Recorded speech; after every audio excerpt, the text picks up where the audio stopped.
George Whitmore was 82 years old when he decided to take one final journey. It was the summer of 2002, and despite his daughter's concerns, he packed a small suitcase, folded his carefully pressed shirts, and tucked an old worn photograph into the inside pocket of his blazer. The image, creased and faded, showed two young men, one in a US Army uniform, the other in the striped garb of a POW, smiling beside a wooden fence. His destination was Camp Claymore, a former prisoner of war camp located near Fort Stockton, Texas. During World War II, it had housed hundreds of German prisoners. George had served there as a young private in 1943, guarding men he'd never considered enemies. He remembered the dust, the heat, and above all, the unexpected friendship he formed with one of the prisoners, Emil Hartman, a bookish, soft-spoken young man who had worked in the camp's library. George never spoke of Emil to his family. The war ended, life moved on, and Emil became part of the past George had quietly folded away. But as the years wore on, the memories returned with a strange urgency. Something unfinished still lingered. So, without telling anyone the full reason for his trip, George boarded a Greyhound bus with only a tourist map, a thermos of coffee, and his old photograph. The journey took him across long stretches of open highway. From his window seat, George watched dry fields shimmer under the sun, towns blinking in and out of view. He jotted notes in a small leather-bound journal. At one stop, he mailed a letter to his daughter, promising to return by the weekend, but he never would. When the authorities were notified of his absence, they discovered that George had checked into a modest roadside motel near Fort Stockton. The room was left undisturbed, bed still made, suitcase untouched. At the front desk, the clerk recalled a kind elderly man asking for directions to the old army site. Now overgrown and mostly forgotten, search teams combed the area for days. Helicopters flew over the ruins of Camp Claymore. Volunteers walked through brittle brush and sun-bleached gravel, calling George's name. Nothing was found, not a footprint, not a dropped item, not a trace. It was as if the desert had swallowed him whole. His disappearance made the local news. A few veterans came forward, offering stories about the camp, but none remembered George or Emil. Most believed the old man had gotten lost in the heat, his body claimed by the land. His daughter, however, was not convinced. George had always been sharp, careful. He wouldn't have wandered aimlessly. Weeks passed, then months, and then, almost a year later, a discovery was made in the most unexpected of places, a dusty antique shop in San Antonio, tucked between a pawn shop and an abandoned diner. A university student named Rachel Long was thumbing through old books for a class project when something fell from the pages of a tattered 1940s memoir, a yellowed envelope, addressed in careful handwriting to Private George Whitmore, Camp Claymore, 1943. Inside, the letter, written in elegant German, was dated July 1943. The signature at the bottom read, Dean Freund, Emil Hartman, your friend, Emil. Rachel didn't know who George Whitmore was, but her curiosity was piqued. She bought the book and the letter for $2 and began to investigate. What she found would unravel a story buried for nearly 6 decades, one of war, silence, and a friendship that had defied the boundaries of uniform and language. And somewhere, in the dry wind that swept over the ruins of Camp Claymore, the past began to stir. Rachel Long sat cross-legged on the floor of her small apartment in Austin. The yellowed letter spread out in front of her. Her German was a few semesters in college, but she recognized enough to know this wasn't an ordinary message. It was personal, intimate. The handwriting was careful, like someone who had taken their time. As if the words mattered deeply, she reached for her laptop and began searching. George Whitmore. She typed. Hundreds of results appeared, but none seemed to match until she added Camp Claymore and missing 2002. Then, small article from a West Texas news site appeared. Elderly man missing after visiting former POW camp. Her eyes scanned the words. The man had been 82, last seen in Fort Stockton. No remains ever found. Her heart raced. This couldn't be a coincidence. The next morning, Rachel emailed one of her professors from the university's history department. Dr. Helen Rosario specialized in wartime correspondence and had a reputation for being exacting but generous with curious students. Within hours, the professor had replied, requesting to see the letter in person. When Rachel arrived at the campus office, Dr. Rosario already had a thick binder open on her desk. She adjusted her glasses and carefully held the brittle paper. "This is real," she whispered, "and very rare." The letter, she explained, was more than just a memento. It was a window into a little-known aspect of American history. POW camps had existed all across the US during World War II, housing thousands of German soldiers. Most people didn't know that friendships sometimes formed across the barbed wire. Emil Hartmann was likely a young conscript, the professor said. A lot of the prisoners were barely out of school. Many were terrified, far from home, and some were more artists or teachers than fighters. Rachel asked about George. Could he still be alive? The professor looked down. "If he disappeared in 2002 and hasn't been found since, I doubt it." But Rachel wasn't ready to let it go. The letter had awakened something in hers, something deeper than academic interest. It felt like a story calling to be told, a voice long silenced waiting to be heard. Later that week, she visited the address listed for George in one of the older records, an aging two-story home in a quiet suburb. The mailbox still bore the name Whitmore. An elderly woman opened the door, peering cautiously through the screen. "I'm sorry to bother you," Rachel said, holding up the envelope. "But, are you related to George Whitmore?" The woman hesitated, then nodded. "I'm his daughter, Margaret." Rachel explained how she'd found the letter, how it had led her to the old news article. Margaret listened, eyes wide with disbelief, then ushered Rachel inside. They sat in a living room filled with old photographs, dusty books, and a faint scent of rosewater. Margaret stared at the letter for a long time. Her hands trembled. "He never told us," she murmured. "He mentioned Camp Claymore, but never this Emil, never anything like this." Margaret retrieved a small wooden box from a drawer. Inside were more letters, old photographs, a pocket knife, and George's service badge. One photograph slightly different from the one George had taken with him on his final trip showed two young men beside a stack of books. Rachel leaned closer. The second man, she realized, matched the signature, Emil Hartmann. "This is a story that needs to be told," Rachel whispered, "for both of them." Margaret nodded, her voice barely a breath. "Then let's tell it." The Whitmore attic was a time capsule. Rachel stood under the slanted beams, breathing in the warm scent of aged wood and forgotten paper.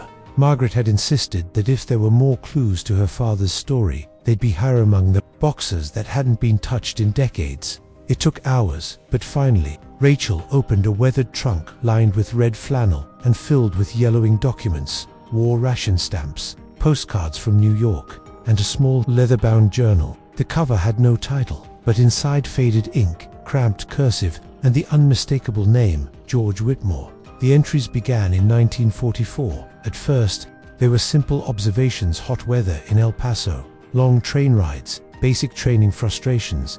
But by mid-1945, one name kept appearing again and again. Emil, July 22, 1945, met a German POW today. Emil Hartmann speaks English better than some of the locals. He fixed my busted watch in 10 minutes. Doesn't seem like the others. Quiet, watches everything. August 14, 1945, he told me he used to paint storefronts in Cologne. I showed him a drawing I did of the desert. Said it reminded him of his childhood. Oddly, there's something strange about this connection. Feels like we're from different worlds, but see through the same glass. September 5, 1945, Emil gave me one of his sketches. A portrait. It's me. I didn't know anyone ever looked at me that closely before. Rachel paused, stunned. These weren't the musings of a casual acquaintance. This was something intimate, deliberate. George hadn't just known Emil. He'd trusted him, perhaps even loved him. Later that evening, back in her apartment, Rachel sat with the journal open across her lap. The entries continued for weeks each, one a mixture of reflection and longing. Then, suddenly, the tone shifted. October 2, 1945, orders came. Emil's being transferred east. I told him goodbye, but it didn't feel real. He said something I'll never forget. Somewhere, someday, someone will read what we couldn't. Say the next entries were short, scattered. No mention of Emil again. The war ended. George returned home. He got married, had children, built a life around silence. Rachel closed the journal, her hands trembling. The next day, she brought it to Dr. Rosario. The professor read in silence, eyes narrowed behind wire-rimmed glasses. When she looked up, her voice was softer than usual. "This is remarkable," she said. Not just historically, but emotionally. You've uncovered a love story buried under 60 years of silence. Rachel nodded, and it ended with a disappearance. Or maybe not, because in the bottom of the trunk, beneath the journal, had been a folded piece of stationery with George's handwriting. It wasn't dated, just one sentence: "I'm going back to Claymore." If he ever wrote again, it'll be there. That's why he'd gone in 2002. Not just to remember, but to find something. Margaret had never seen the note. She wiped her eyes as Rachel read it aloud. "I always thought he just wanted to revisit the past," she whispered, "but he was searching for it. For closure, for Emile." Rachel made a decision then. She would find out what happened at Claymore, whether George found something, or someone, whether the silence had been broken in ways no one had ever realized. Claymore, Texas, had changed little since 1945, when Rachel stepped off the bus. The heat wrapped around her like a blanket soaked in time. The buildings looked sun-faded and tired, and the remnants of the former POW camp stood in a fenced-off corner behind the historical museum. The sign out front read, "Claymore, Detention Camp, -1943 to 1946, Memory Lives." Here she wasn't sure what she expected, perhaps a burst of insight or a flash of her grandfather's spirit, but what greeted her was silence. An empty field, some rusted barbed wire, and a small corrugated building that had once been the command office. Inside the museum, Rachel met Mrs. Nadine Taylor, the elderly curator. "You must be George Whitmore's granddaughter," Nadine said, smiling gently as she adjusted her glasses. "I remember when he came by in 2002. Quiet man, asked a lot of questions about the West Perimeter." Rachel nodded, pulling out a copy of her grandfather's journal. "Do you know if anyone else was here that day? Anyone he might have met?" Mrs. Taylor tapped her chin thoughtfully. "Well, there was an old German man who came every year.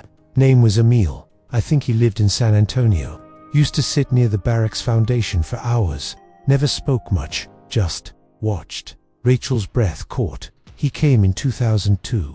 "Oh yes, he and your grandfather arrived on the same day. They didn't say much, but I remember they stood out there for a long time. It was like time folded back in on itself." Rachel pressed further. "Do you know if Emile left anything here?"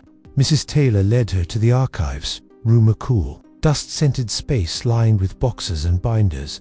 After 30 minutes of rummaging, she produced a small envelope. It was yellowed, sealed with a wax stamp, and bore no address. Only 2 words: George Whitmore. Rachel opened it carefully. "October 12, 2002. George, you found me again. After all these years, your voice still steadies the storm inside me. I never stopped drawing you. I never stopped remembering. They took us apart in 1945, but something stayed alive through each sketch, each line. Now that I've seen you again, I know it wasn't just memory. It was love, quiet, patient, and real. I'll wait at the hill, like I did in that dream you once told me. I'll be there." Emile. Rachel's heart thundered. Tears blurred the words. Emile had been real. Their reunion, brief as it might have been, had happened. And George had come here, carrying more than memory. He'd come for closure, or for a second chance. But what had happened after? Mrs. Taylor lowered her voice. "George left alone. Emile didn't. At least, no one saw him leave. 2 days later, a hiker found a walking cane by the edge of the forest, and nothing more." Rachel stared out the museum window, toward the hills. Beyond the camp, maybe her grandfather hadn't vanished into nothing. Maybe he'd followed a path no one else could see. Back in Austin, Rachel opened her grandfather's attic with trembling hands. The musty air was thick with time cardboard boxes stacked high, old uniforms folded in moth-eaten linen, and that familiar scent of cedarwood he always preferred. She searched through the containers labeled War, Europe, and George, until finally, tucked beneath a box of sepia photographs, she found a leather-bound sketchbook tied with a red ribbon. It was fragile in her hands, as though it had absorbed decades of silence. Rachel undid the ribbon. The first page was a pencil drawing of a young man with soft eyes and a sorrowful smile. He wore a German POW uniform, and across the bottom was a single name, Emile. She flipped through. Each page was a moment captured in graphitemal reading by candlelight. Emile sleeping on a bunk. Emile leaning against a fence with his chin tilted toward the sun. There were no captions, just dates. Some from 1944, some from 1945, and then a sudden gap. decades, until the final sketches. In 2002, George had drawn again, his lines shakier, but full of aching precision. The first was of the Claymore Camp's ruins, the second, of a hill with two figures standing at its crest. The last drawing was dated October 12, 2002, same day the letter was written. It was a portrait of Emile, aged, weathered, yet instantly recognizable. His eyes looked off the page, not toward the viewer, but past them, toward something lost, or perhaps finally found. Rachel's voice caught as she whispered, "They did find each other." She sat there, surrounded by the echoes of her grandfather's private world, realizing that George had not simply vanished. He had completed something, a story no one else knew. He was still writing, downstairs. Rachel rummaged through the rest of his belongings. Inside a cigar box labeled private, she discovered a second envelope. This one was addressed to Rachel. Her hands shook as she unfolded the note inside. "My dearest Rachel, if you found this, it means you were strong enough to ask questions and kind enough to listen to ghosts. I spent my life hiding chapters of myself, not out of shame, but protection. In my time, loving someone like Emile came at a cost, but I loved him. From the moment he taught me to say good morning in broken English, to the last time I saw him waiting on that hill in Claymore. We lost each other in 1945, and I feared that was the end. But in 2002, by some miracle, we crossed paths again. It was brief, quiet, but complete. What followed after that day, I won't explain. Some things are meant to remain between souls. What matters is, I wasn't lost. I was found. Always with love, Grandpa George." Rachel pressed the letter to her chest. It wasn't just a disappearance. It was a final chapter, written in the only language her grandfather trusted: memory, sketches, and love kept hidden until the world was ready. And now, it was ready. Rachel couldn't shake the portrait of Emile from her mind. She had never met the man, but the way George had drawn him over decades, with unwavering tenderness, spoke volumes. What if Emile was still alive? It seemed improbable, but something in Rachel urged her to search. She began by contacting historical groups in the UK, especially those that specialized in POW reunions and war records. Days passed with no answer, then a week. Then, a message appeared in her inbox. The email was from a historian named Dr. Charles Renner, who worked with the Historical War Legacy Foundation in Hampshire. He had seen Rachel's inquiry and what she attached the portrait of Emile. His response was short. "Rachel, I believe I know the man in your drawing. We need to talk. Call me." Dr. Renner, her heart pounded as she dialed the number. "Rachel." His voice was warm but cautious. "I believe that portrait is of Emile Kinnig. He was a German national who stayed in England after the war. He never returned to Germany. Said he had no family left there." Rachel's voice trembled. "Is he ... still alive?" "No," Dr. Renner said softly. "He passed away in 2004, but before he died, he donated a small collection to our archive, some journals and a photograph he kept in his wallet. A very old drawing of a man, signed GM George Murphy." Rachel held her breath. "We always wondered who that was. He never spoke much about the war, only said he lost someone at Claymore. He said the man's kindness saved him during the worst days. Then he'd smile and say, 'But I never got to say goodbye.'" Rachel felt a tear slip down her cheek. She whispered, "He did." Dr. Renner continued, "There's one more thing. In one of his notebooks, there's a final entry. Would you like me to read it?" Rachel nodded, though the silence said enough. "October 13th, 2002, he came. I didn't believe he would, but he did. We stood at the edge of the field where the fences used to be. Neither of us needed to speak. We just existed, together, as if no time had passed. I forgave the years, the pain, the silence, and when we parted, I wasn't alone anymore. If this is the end, I'll greet it with peace." Rachel couldn't speak. It was all real. To men whose story had never been told, who had loved in the shadows of war and history, who had found one final moment to reclaim something they had once lost. "I want to come see the journals," she finally said. "I want to finish his story." 3 months later, Rachel stood at the entrance of the old Claymore site, now a memorial garden maintained by local volunteers. The rusted fences were long gone, replaced by flower beds and plaques that told the stories of prisoners once held. There, wind rustled through the trees, carrying the quiet of remembrance. In her hands, she held the items Dr. Renner had sent to Emil's journals, a copy of the portrait George had drawn, and a sealed envelope found tucked between pages. The envelope was addressed simply, to G. She hadn't opened it yet. She wanted to do it here. She found the spot. The garden's center had a stone bench facing an open field, the very field that had once held the barracks where George and Emil first met. She sat down slowly, the weight of generations pressing gently on her chest. With trembling fingers, she opened the envelope. Inside was a single page, written in careful German script, translated earlier by a friend, was Emil's final letter to George. Dear G, you were the kindest soul in the darkest place. I have carried your memory like a flame, small but constant. I searched for years, then gave up, then searched again. In 1971, I heard a voice in a veterans gathering speak of Claymore. His description, it could only be you. But when I went to find you, I arrived too late. They said you died that spring. I stood in the rain outside your home. I never knocked. I left flowers by your door and walked away. But in case someone ever finds this letter, know that you were loved, quietly, but completely. Forever yours. Emma. Rachel covered her mouth. She didn't cry this time. She smiled. For the first time in her life, she understood why George had been alone, yet never lonely. Why he had never married, yet never seemed heartbroken. He had loved, and he had been loved in return. Just ... In silence, Rachel took the letter, the journals, and the drawing, and placed them gently inside a weatherproof box. She buried it near the bench, beneath a sapling just starting to bloom. A small plaque she had made in advance read, "For G and E, who met in war, parted in silence, but never stopped loving." She stood up and whispered, "You're together now, in story, in memory, in peace." As she walked away, the wind stirred the leaves, and for a brief moment, she swore she heard laughter faint, like an echo from another time in the years that followed. Rachel returned to the Claymore Memorial Garden, often sometimes alone, sometimes bringing others who had never heard the story of her Uncle George, and the man who once lit up his life behind barbed wire.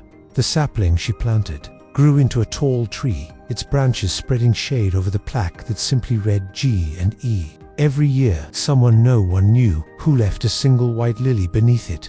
Rachel went on to write a short book about George's experience, combining pieces from Emil's journal, George's letters, and the story behind the final visit. It didn't become a bestseller, but it reached the people who needed it: veterans, families, and silent lovers who had once been afraid to speak their truths. She titled it, "A Flame in the Dark," and in that book, she wrote one final sentence that stayed with everyone who read it: "Love does not always scream, it endures, often in silence, always in hope." Your turn. If this story moved you, if you've ever lost someone without answers, or if you simply believe that love of any kind deserves to be remembered, leave a comment below and tell us, what memory would you preserve for someone to find 50 years from now? Like this video if it touched your heart. Subscribe to our channel for more true and emotional stories from the past that still echo today. Let's keep these memories alive, because sometimes history whispers ... and we must choose to listen.